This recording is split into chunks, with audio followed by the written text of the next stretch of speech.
I'll tell you this much. When I cleaned my husband's car and found a little bottle of so-called romance pills hiding under the driver's seat, my whole spirit sat straight up. It wasn't perfume, it wasn't earrings, it wasn't even lipstick on his collar. No, what I found was worse, because it whispered secrets I didn't even want to imagine. And right then, I made up my mind. If he thought he was about to play me for a fool, he was about to learn today. Before I take you on this ride, let me pause and say this. Your support is the reason I can keep bringing these stories to life. So do me a small favor. Hit that subscribe, tap that like, and rate this story from 0 to 10 in the comments. It may seem tiny, but your love is the fuel that keeps these stories rolling. And I promise you, this one will have you laughing, hollering, and maybe even shaking your head at the mess I got myself into. Now let me tell you who I am. My name is Tasha. I'm 45 years old, born and raised in Atlanta, Georgia. I sing alto in the church choir. I cook collard greens the way my grandma taught me. And I've been married to my husband Marcus for 15 years. We've got one teenage daughter who thinks Wi-Fi is a basic human right, and a mortgage that feels like a second cousin who just won't move out. Life is ordinary, steady, predictable, or so I thought. The thing about being married this long is that you know your spouse's rhythm. I know the way Marcus snores when he's had too much barbecue. I know the way his laugh stretches when he's trying to charm somebody.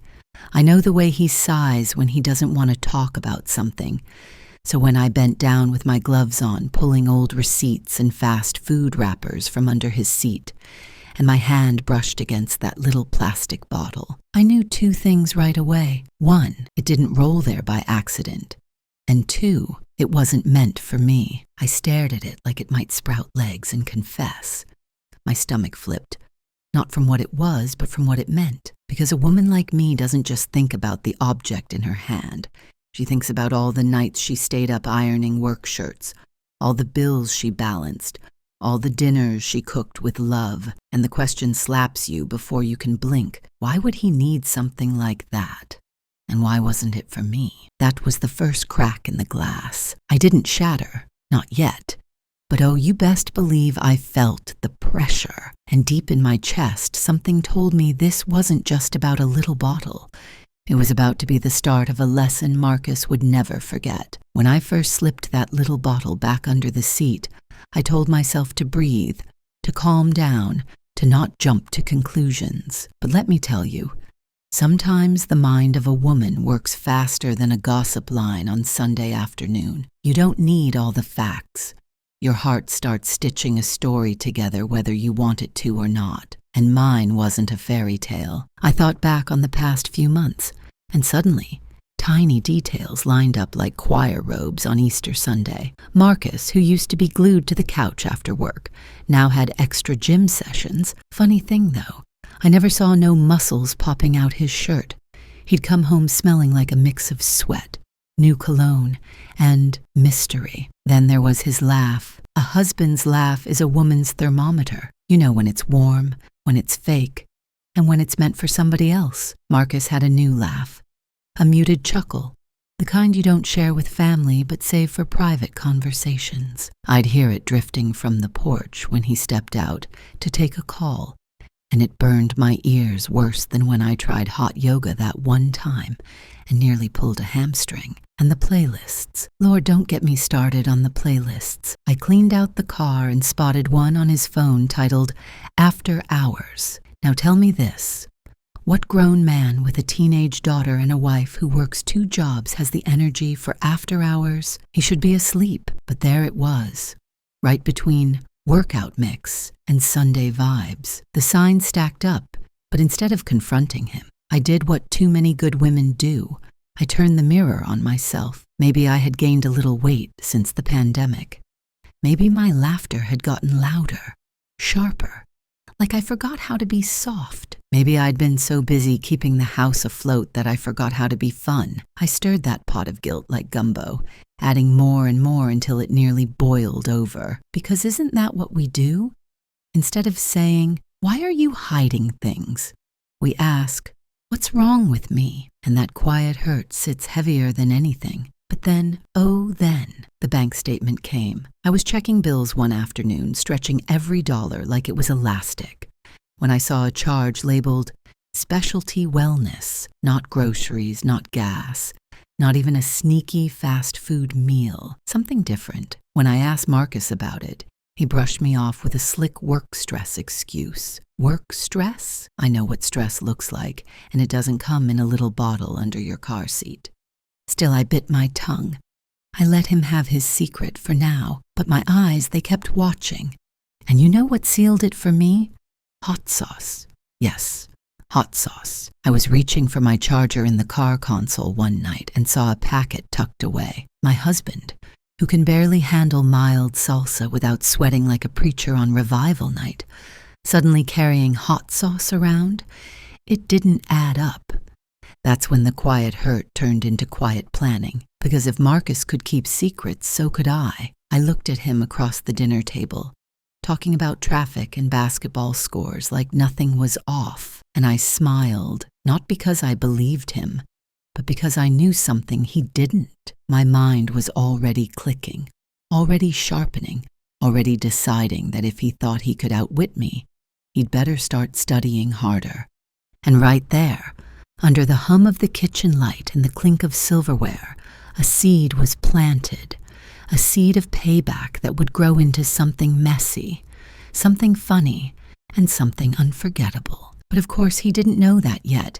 He thought his little secrets were safe, and I thought, just you wait. You ever have one of those moments where you hear somebody's voice in your head, even though they're not in the room? For me, that voice is always Auntie Loretta. She's been gone 10 years now, but Lord knows that woman still finds ways to boss me around from the other side. Auntie Loretta was the kind of woman who believed a husband could be trained better than a dog if you had the right combination of sugar and vinegar. She'd say, "Baby, a man gon' push you as far as you let him. So when he gets slick, you don't holler.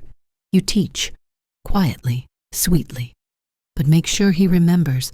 That voice came to me one night as I sat on the edge of my bed, staring at my reflection in the dresser mirror. My face looked tired, older than 45, not because of age, but because of disappointment. My daughter was in her room laughing on FaceTime, and Marcus was stretched out on the couch downstairs, half asleep with ESPN blaring. And me? I was holding a plan that felt both foolish and brilliant. See, I didn't want to scream. I didn't want to cry. I didn't even want to pack a bag. That's too easy, too predictable. What I wanted was something better. Something that would remind Marcus not just that I wasn't stupid, but that his little secrets had consequences. Now, I'm not a dangerous woman. I don't believe in hurting nobody. But sometimes the Lord drops a funny idea right into your lap, and you either laugh it off or you pick it up and run with it. That's how I ended up standing in my bathroom cabinet, digging through an old purse where I keep random things, gum, receipts, and yes, a little stash of tummy helpers I keep for when my system needs a push. Any black woman over 40 knows what I mean. Sometimes you need a gentle nudge, especially after a cookout or 2 slices of sweet potato pie. I stared at those little tablets, pale and innocent looking, and then I thought back to that plastic bottle in the car. I swear I heard Auntie Loretta cackling in my ear.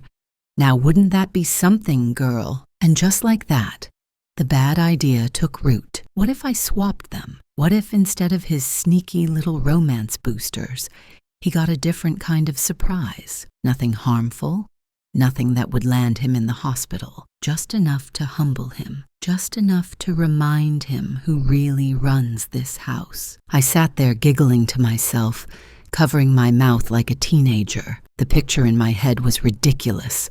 Marcus, trying to strut around like Mr. Smooth, when suddenly his stomach decides it has other plans. The man who thought he could keep secrets would be begging for privacy in a whole new way. But then, of course, came the doubt. What if he never actually took them? Then my plan would just sit there, tucked under the car seat, collecting dust, What if he figured out what I'd done? Would he be angry, embarrassed, or worse? Would he stop trusting me? Then again, what if it worked? What if it was the little shakeup we needed? The jolt that made him realize this marriage wasn't built for lies and sneaky habits. I remembered something else Auntie Loretta used to say. A marriage without laughter is a funeral with cake and honey. I was tired of funerals. Besides, I thought, if Marcus could bring strange bottles into my house without explanation, then surely I had the right to bring a little comedy into his. That night, as I brushed my teeth, I looked myself dead in the mirror and whispered, "Okay, girl, you gon' do this." I didn't have the full plan yet, not the timing, not the details, but I had the spark, and once that spark is lit in a woman's heart, you can either put it out or watch it burn. And I was ready to watch it burn. The next morning, the opportunity came easier than I thought. Marcus had left his car keys on the counter by the fruit bowl, same spot he always tossed them when he was rushing out the door. He was in the shower humming that off-key tune he calls singing, and I knew I had maybe 15 minutes before he'd be dressed and gone. My heart was racing, but my hands were steady, just like when I used to braid my daughter's hair tight before Sunday service. You can't show your nerves when you're working close to the scalp. I slipped outside, opened the car, and there it was under the seat, right where I left it. That little bottle looked harmless, almost innocent, but I knew better. I slid it out, unscrewed the top, and poured those slick little helpers into a tissue. Then I pulled the lookalikes from my purse drawer stash, the ones that would have him running laps to the bathroom instead of running laps in somebody else's imagination. I shook the bottle gently so it sounded full, tucked it back in place, and closed the door like nothing ever happened. My pulse was pounding like a drum line, but at the same time a calm washed over me. For the first time in weeks, I felt like I had the upper hand. Walking back into the house, I almost laughed out loud when I passed the mirror in the hallway. I didn't see the tired woman from last night. I saw someone sly, someone clever, someone who wasn't about to let herself be played. My little secret sat heavy in my chest, but not in a bad way. In the way you feel when you know you've got a punchline nobody else sees coming. I placed the keys back by the fruit bowl before Marcus even stepped out of the bathroom, smelling of soap and whistling like he hadn't left a trail of lies behind him. Still, even with my quiet victory tucked away, doubt crept in. What if he never took them? What if he discovered the swap before it ever worked? What if he accused me of snooping, of being paranoid? But then my eyes caught a folded receipt he'd left crumpled in the glove box when I did the switch. 2 movie tickets. Late night show 1 week ago, and I knew for sure I hadn't been at any theater that night. I pressed the paper flat in my hand, and my mouth twisted into a smile that wasn't a smile at all. So even if my little joke never played out, the truth was already leaking through. But oh, I prayed he would take them, not because I wanted him hurt. No, never that. Just humbled, just brought back down to earth where he belonged. That was the beauty of the plan. Either way, I had him. The swap was done, the seed was planted, and now all I had to do was wait for the harvest. The waiting was the hardest part. You think it'll be quick, like flipping a switch. But no, it's like slow cooking beans. All day long I carried the secret in my chest, folding laundry nobody noticed, stirring a pot of soup nobody thanked me for, staring at the clock like it was mocking me. Every sound from outside, every buzz of my phone, every creak of the floor had me on edge. What if he never touched that bottle? What if he left it sitting there like old change at the bottom of a pocket? What if the joke just fizzled and I was left with nothing but guilt and a half-crazy plan? I tried to distract myself, but the truth is, I replayed every scenario in my head. One moment I was picturing him waltzing in, smiling, reaching for his little helpers with all the confidence of a man about to show off. The next moment I saw the worst case.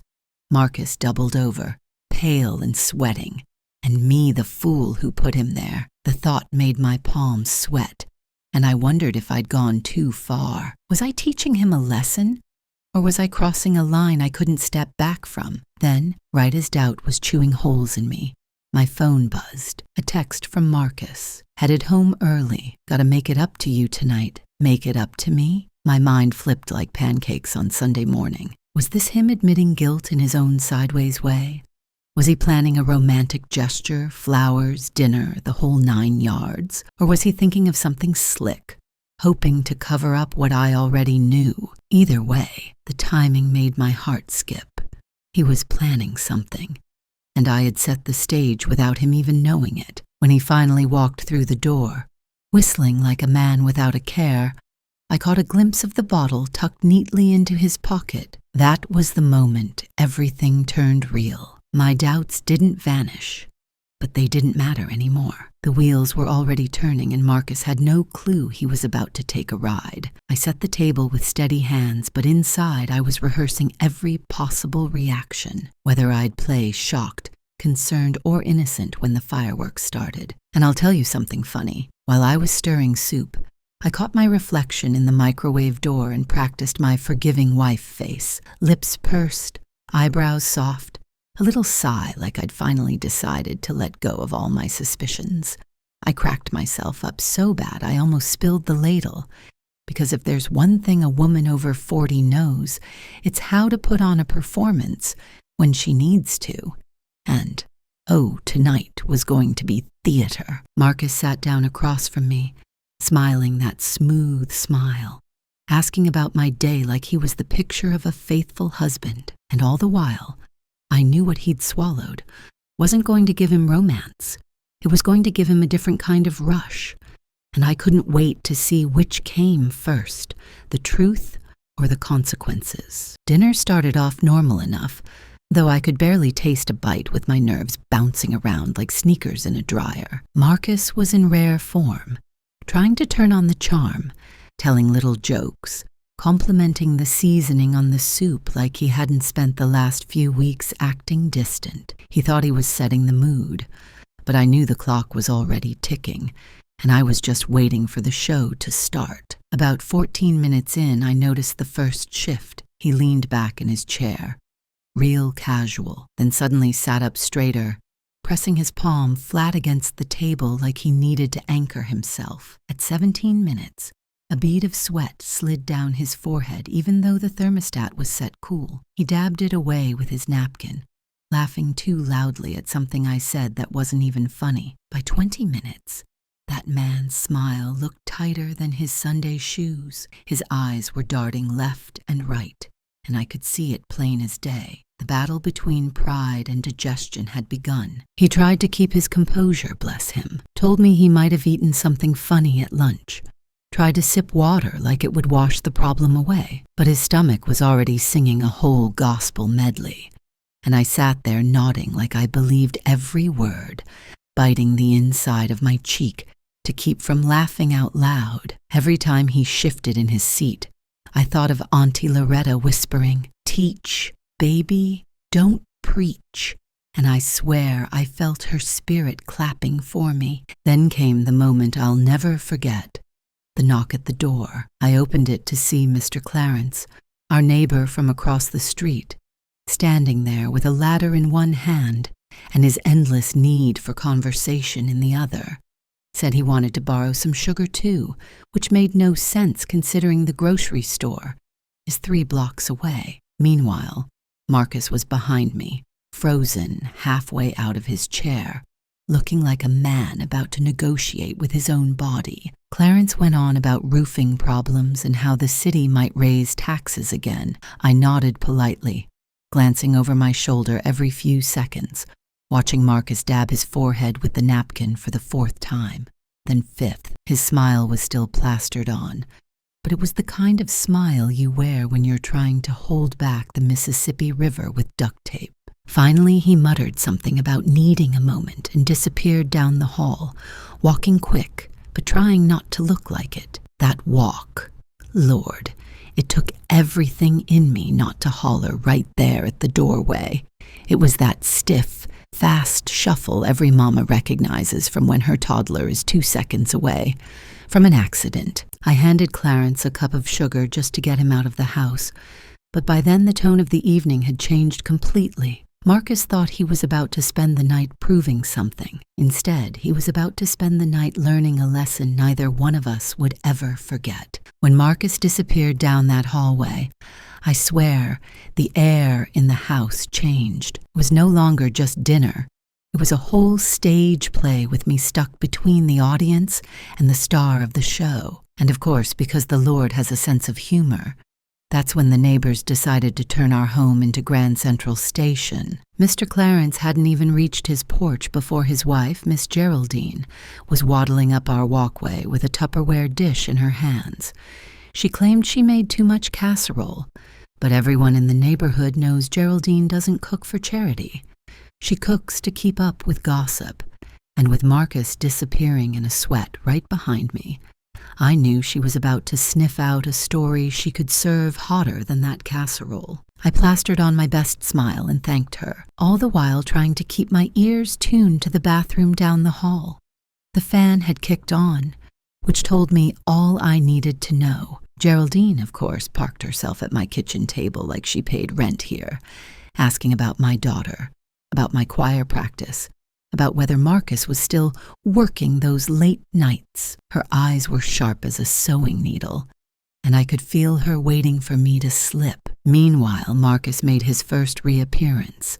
He walked out of the hallway looking like a man who had just run a marathon without training, face pale, forehead damp, posture stiff. He mumbled something about bad shrimp, which almost made me snort, because the man can't even look at shrimp without breaking out in hives. Geraldine squinted at him like she didn't believe a word, and I just sipped my sweet tea to keep from laughing. Just as I thought I had dodged the bullet, there came another knock. This time, it was Yolanda from 2 houses down, holding her toddler on one hip and a plate of brownies on the other. She claimed she baked too many, but that woman hasn't baked a day in her life. Those brownies had store-bought, written all over them. She was clearly fishing for company, and right now, my house was the spot. So now I've got Geraldine on one side with her casserole, Yolanda on the other with her fake brownies, and Marcus sitting at the table trying to look normal when his insides were staging a full-on protest. He kept shifting in his chair, smiling too wide, agreeing to everything they said without even hearing it. Geraldine asked him if he thought the Falcons had a chance this season, and he said, "Yes, ma'am. That sounds delicious." The look on her face nearly sent me under the table. The worst part? Clarence had wandered back over too, carrying the ladder he supposedly came for earlier, but never actually took. He set it down by our back door and started talking about roof shingles again, like we were all in some kind of community homeowners meeting. Now I had a full audience, and Marcus was the unwilling entertainment. At one point, he excused himself a second time, muttering something about checking on the car, but everybody knew exactly where he was going. Yolanda raised her eyebrows at me, and Geraldine whispered something under her breath about men and their secrets. I just kept smiling, thinking to myself, if only y'all knew the half of it. And just when I thought the circus couldn't get any bigger, my teenage daughter strolled out of her room with her headphones still on, looking irritated that all these people were in her kitchen. She grabbed a brownie off Yolanda's plate, rolled her eyes at Marcus shuffling back down the hall again, and announced loud enough for the whole block to hear, "Daddy, are you okay? You look like you saw a ghost." Marcus tried to laugh it off, but that laugh came out weak and shaky, and right then, another sound filled the house. A sharp hiss from the kitchen stove where my pressure cooker was cooling. Normally it's nothing, just steam letting out. But with everything else going on, the neighbors froze.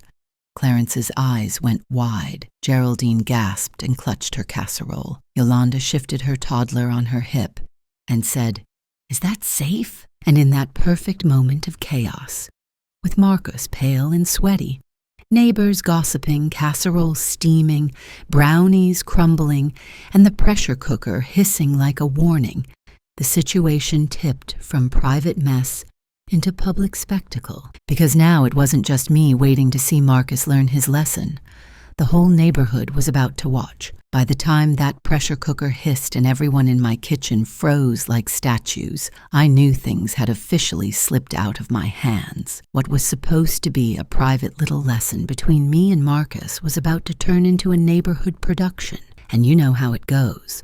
Once black folks think something might be wrong, the grapevine kicks in faster than Wi-Fi. Geraldine was the first to panic. She clutched her casserole to her chest like it was a newborn baby and whispered, "Lord, I think that sound means gas." Yolanda nodded in agreement, bouncing her toddler up and down while side-eyeing my stove like it was about to explode. Clarence, of course, puffed up his chest like he was Captain Safety himself, telling everybody to stay calm while making it very clear he wasn't about to get too close to the kitchen. My daughter just rolled her eyes, said, "It's literally just steam," and went back to her room with the brownie. Teenagers don't have time for adult nonsense, and yet somehow they never miss a chance to embarrass their parents. Meanwhile, Marcus was caught in the middle of all of it. He had come back from the bathroom looking like a man who'd wrestled with God and lost. His shirt was sticking to his back, his forehead shining brighter than a choir robe under stage lights, and he had that look on his face, the one every mama recognizes when her kid is about to lose the battle against their stomach. He tried to play it off, sitting down in his chair again like nothing was wrong, but the way he perched on the edge of it said otherwise. Every shuffle of his body made Geraldine gasp louder, like the floor itself might give way. Then Yolanda, bless her messy heart, leaned forward and asked, "Marcus, you sure you okay? You look like you need relief."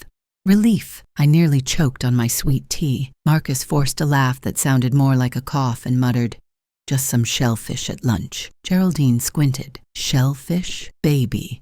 You don't even eat fish sticks." And the room fell silent except for the hiss of that pressure cooker and the sound of Marcus's stomach reminding us all that the truth was marching on. Word must have slipped out because before I knew it, more neighbors were drifting toward our front porch, like moths to a porch light. The teen from across the street, Jalen, suddenly decided that was the exact time to mow his lawn, circling closer and closer to our house with his headphones on, pretending not to watch. Two little kids from next door started playing tag in our yard, squealing every time the pressure cooker hissed like it was part of their game. Inside, it was turning into a block meeting nobody had signed up for. Geraldine was talking about calling the city.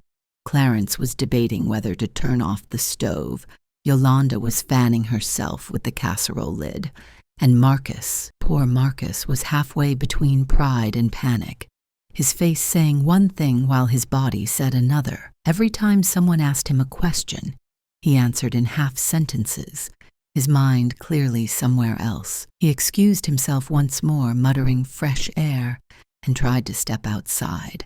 But fate wasn't done clowning him yet. The man locked himself out. Yes, he stepped onto the porch, closed the screen door behind him, and when he tried to come back in, the latch jammed. There he was, pale, sweaty, shifting from foot to foot on the porch like a man waiting for Judgment Day, while half the block stood around pretending to care about gas leaks, when really they were watching him unravel. I pressed my lips together so hard I thought they might disappear, because if I laughed, it was all over. He knocked on the door once, then twice, then stopped, because even knocking looked like too much effort.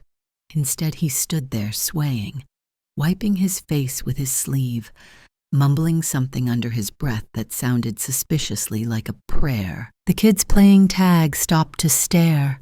Jalen cut his lawnmower off and leaned on it, grinning like he was watching pay-per-view for free. Even Geraldine had cracked the door open wider to whisper to the other neighbors gathered outside, and I could tell by her hand gestures that she was already rewriting the story to make it sound juicier. And then, just as Marcus bent forward, clearly fighting gravity with every ounce of his dignity, the pressure cooker let out one last loud hiss, like the exclamation point on this entire disaster. Geraldine screamed, "Gas leak," and Yolanda clutched her child tighter, Clarence threw his hands up like he was calling a touchdown and shouted, "Call the fire department!" And that's how my quiet little prank turned into a full-blown neighborhood emergency. Sirens were coming, and Marcus wasn't going to be able to hide his reaction much longer. It didn't take long. Once Geraldine's dramatic voice rang out about a gas leak, half the street was already dialing 911, like they were competing for who could be the first to break the news. I didn't even have time to say, "Now wait a minute," before I heard it, that rising wail of sirens cutting through the night air, growing louder and louder. My heart sank straight into my slippers. What started as a private joke was now about to have firemen stomping through my house with steel-toed boots and flashlights, and all because my husband had too much pride to admit he wasn't feeling well. Marcus, still stuck on the porch, turned toward me with the look of a man begging for rescue. But what could I do? Unlock the door and let him in so he could run past the whole neighborhood clutching his stomach. Either way, his pride was about to take a beating. He leaned against the porch railing, sweat dripping, trying to smile at curious neighbors gathering on their lawns. The more he forced that smile, the more pitiful it looked, like a man trying to pretend he wasn't 2 seconds away from collapsing. The fire truck finally screeched to a halt in front of our house, red lights bouncing off windows up and down the street. 3 firemen hopped out, serious as soldiers, axes in hand, helmets shining, and leading the pack was a black woman with the kind of no-nonsense expression that said she'd seen everything twice and wasn't impressed by any of it. She strode right up, asked where the leak was, and marched inside before I could even gather my thoughts. Now imagine the scene. Marcus, outside on the porch, shifting his weight from one foot to the other like he was doing the world's most uncomfortable dance. Geraldine and Yolanda whispering like it was Sunday service and they were on the back pew. Clarence trying to direct the firefighters like he was the one in charge. Kids running around yelling, "Fire! Fire!" Even though there wasn't any flame in sight. It was less like an emergency and more like a block party with uniforms. Inside, the firefighters checked the stove, the gas line, the kitchen, everything. They moved pots, tapped on the oven, even opened the windows. And when the lead firefighter found nothing out of order, she turned around slowly, her eyes narrowing like she could smell the real problem wasn't in the pipes, but in the man sweating buckets on my porch. She looked at me and asked, plain and direct, "Anybody here take something they shouldn't have?" Now you know I could have stayed quiet. I could have let Marcus deal with his own choices, but sometimes the Lord places a microphone in your hand, and you either sing or you stay silent. I cleared my throat and said, "Well, I did find a certain little bottle in his car the other day, something labeled for confidence." That was all I said. I didn't explain further, didn't embarrass him by spelling it out. I just let the words hang in the air like smoke. Marcus's face turned redder than the fire truck. He stammered, coughed, wiped his forehead and tried to deny it, but the firefighter wasn't buying a word. She folded her arms, tilted her head, and gave him that look women give when they know a man's lying straight to their face. She didn't need details. She'd seen this before. With a dry voice, she said, "Sir, next time, maybe stick to vitamins." The whole kitchen erupted in snickers, Geraldine covering her mouth with her casserole lid, Yolanda nearly dropping her brownies. Meanwhile, Marcus was doing everything in his power not to run. His body was betraying him with every second, and the harder he tried to look composed, the shakier he got. I stood back, sipping my tea, pretending to be concerned, but inside grinning like a cat with cream. Because what's better than catching a liar? Catching him in front of half the neighborhood and a squad of firefighters. When they finally declared the house safe and told the neighbors to settle down, the captain gave Marcus one last look and said, "Sir, if you feel faint, you might want to sit down. Pride doesn't cure dehydration." And with that, they packed up their gear, leaving Marcus standing in the middle of our lawn, surrounded by neighbors, drenched in sweat.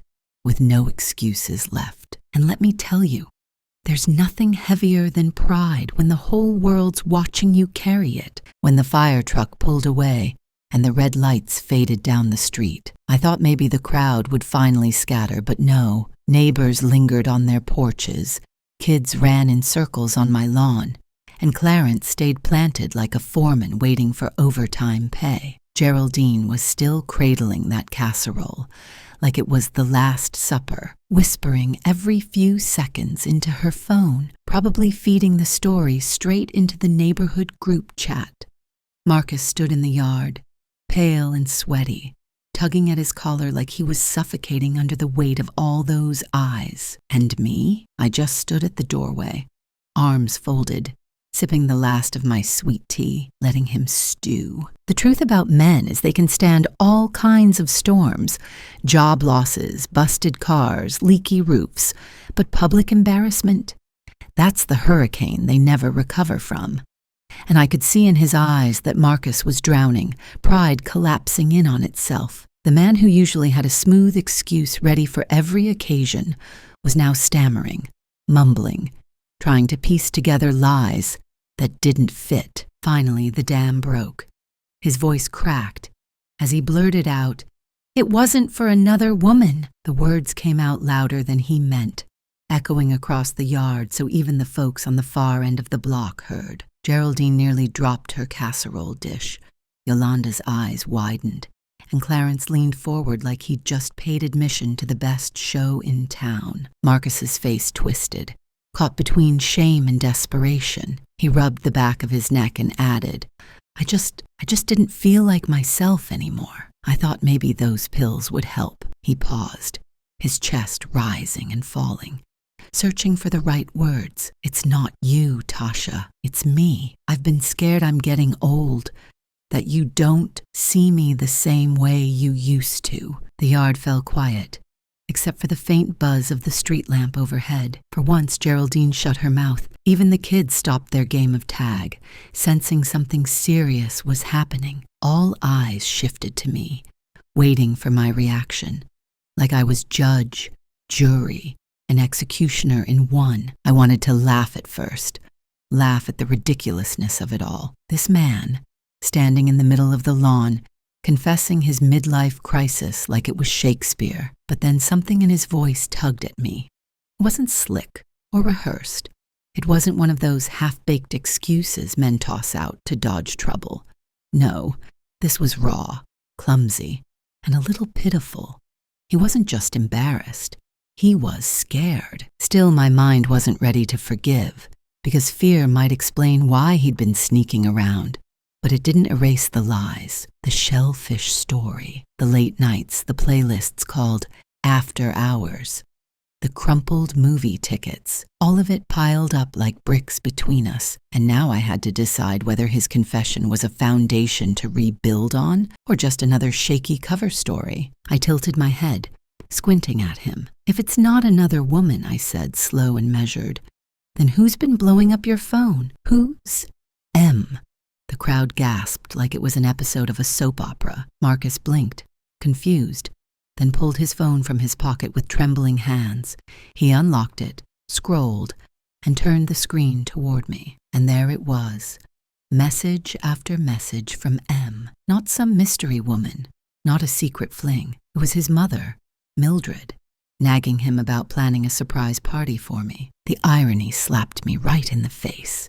My knees felt weak. I'd spent weeks unraveling a web of lies, only to find out the loudest secret in his phone was my mother-in-law reminding him to order decorations and confirm the cake.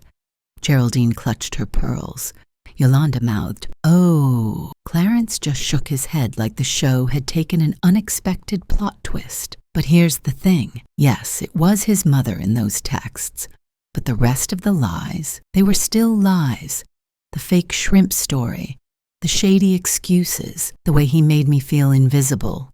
The confidence candy might not have been proof of cheating, but it was proof of something else, a man hiding pieces of himself instead of being honest with his wife. And as Marcus stood there, trembling and embarrassed, I realized the real reveal wasn't just his confession. It was the simple, painful truth that somewhere along the way, he stopped trusting me with his fears, and I stopped trusting him with my heart that hurt worse than any little bottle ever could. When Marcus held out that phone showing me text after text from his mama, "Mildred wants to know if you like vanilla or lemon cake.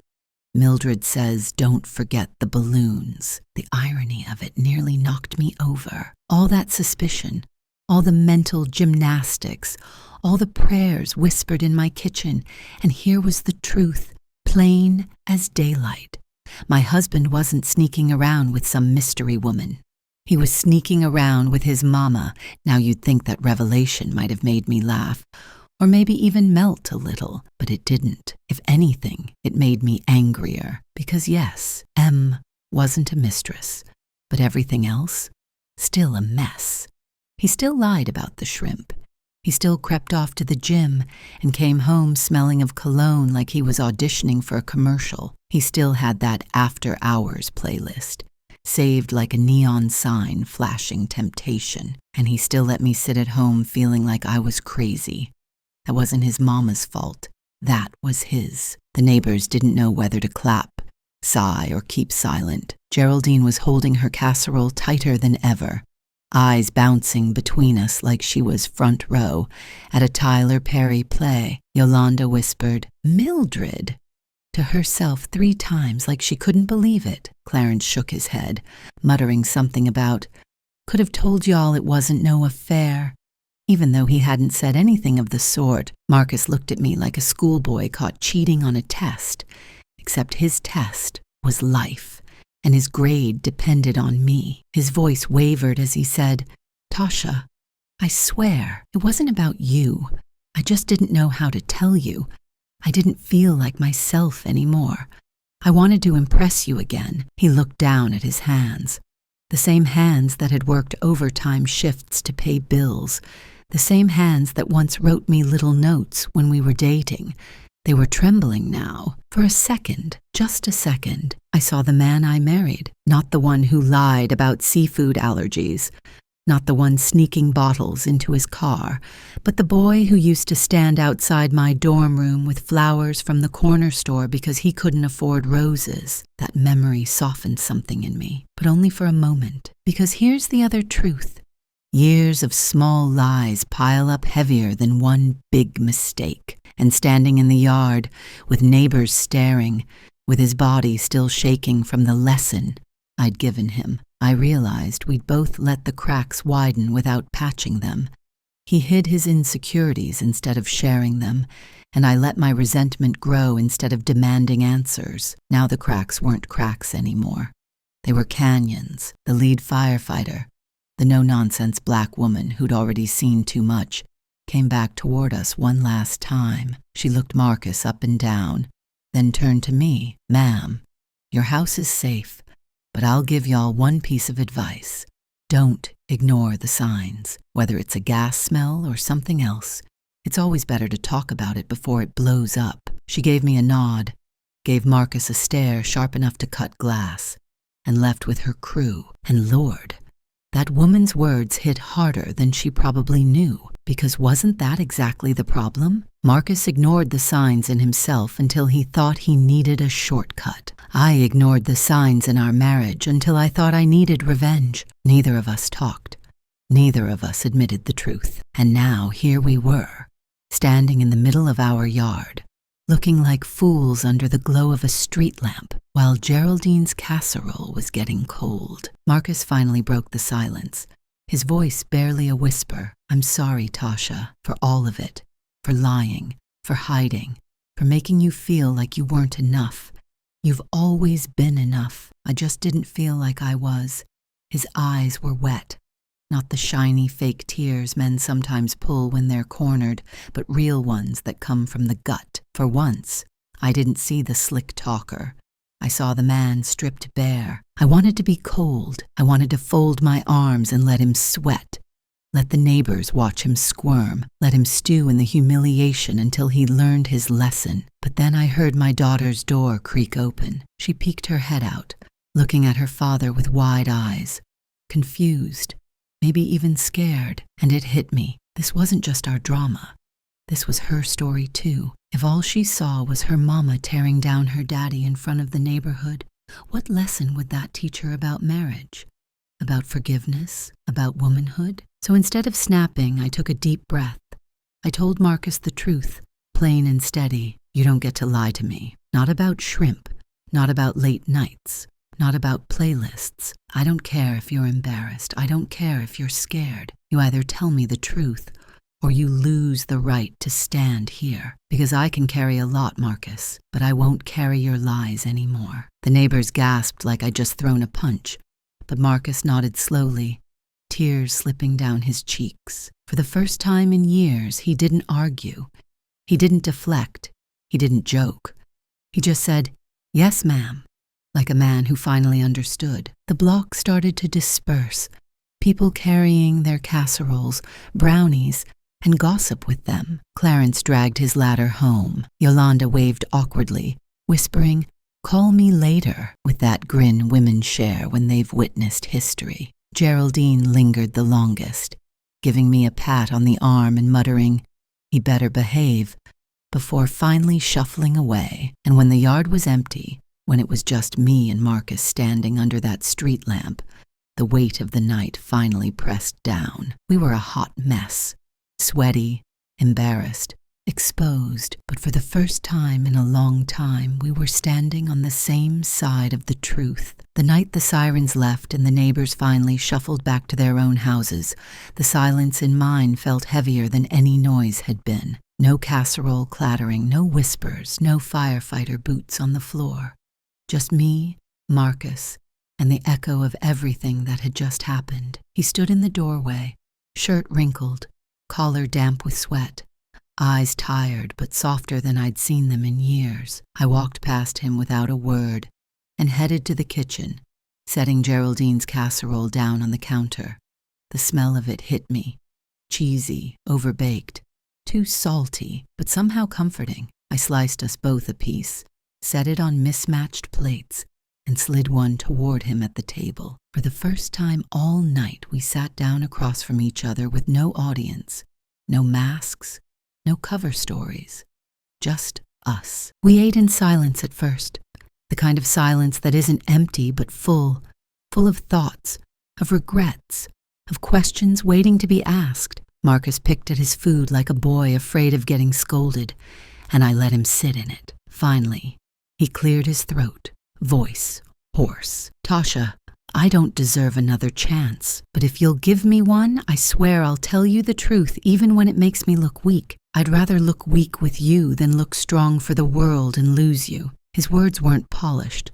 They weren't pretty, but they were real. I looked at him and saw not just the man who had lied, not just the fool who nearly called the fire department on himself, but the partner who had been mine through lean years, through childbirth, through funerals and new jobs and broken down cars. A man who had stumbled hard, but maybe, just maybe, still had it in him to stand tall again if I let him. Forgiveness isn't easy, especially when pride and suspicion have been sitting in your chest like stones. But I remembered something Auntie Loretta used to say: marriage ain't about who's right, it's about who's willing. And in that moment I decided I was willing to try, as long as he was willing to strip the lies away. So we talked, really talked, for the first time in a long while, about money, about getting older, about how sometimes you can live in the same house with someone and still feel invisible. I told him the truth,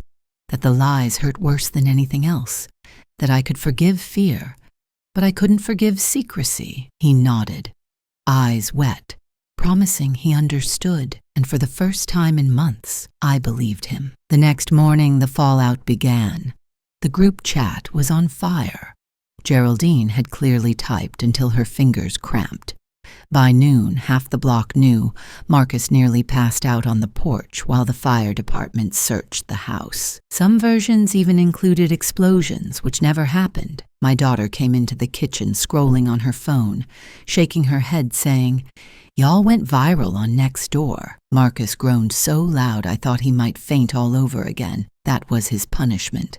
Not my yelling, not my cold shoulder, but the pure comedy of walking down the street and seeing folks grin at him with knowing eyes. Public embarrassment lasts longer than any scolding. But here's the funny part, that humiliation turned into healing. Marcus didn't retreat. He leaned in. He started showing up differently, not with fancy promises, but with small consistencies. He told me when he felt tired, instead of pretending he had it all together. He admitted when he was scared about money or health. He even joined the community center's men's health group, standing up one evening to talk about confidence and how no little bottle was ever going to replace honest conversation with your wife. I nearly fell out my chair when I heard he'd volunteered, but maybe that's what real growth looks like. A man turning his own foolishness into a cautionary tale for others. And me? I started laughing again. Real belly-deep laughter, because if I can survive the night the fire department marched into my house for a so-called gas leak, then I can survive almost anything. I stopped blaming myself for his choices and started recognizing my own power again. I found that the woman in the mirror, the one who thought she was invisible, still had a whole lot of shine left in her. As for us as a couple, we didn't magically fix everything overnight. Trust takes time to rebuild, but slowly, step by step, we found our rhythm again. Sometimes in the morning, Marcus would hand me a cup of coffee with a sheepish grin and say, "Full disclosure, 2 sugars, 1 cream," and I'd laugh, because that was his way of reminding me he was learning. Clumsy, late, but learning. And if you want to know the moral of it all, it's simple. Shortcuts and secrets don't save marriages. Truth does. You can't cover insecurity with a bottle. You can't fix loneliness with lies.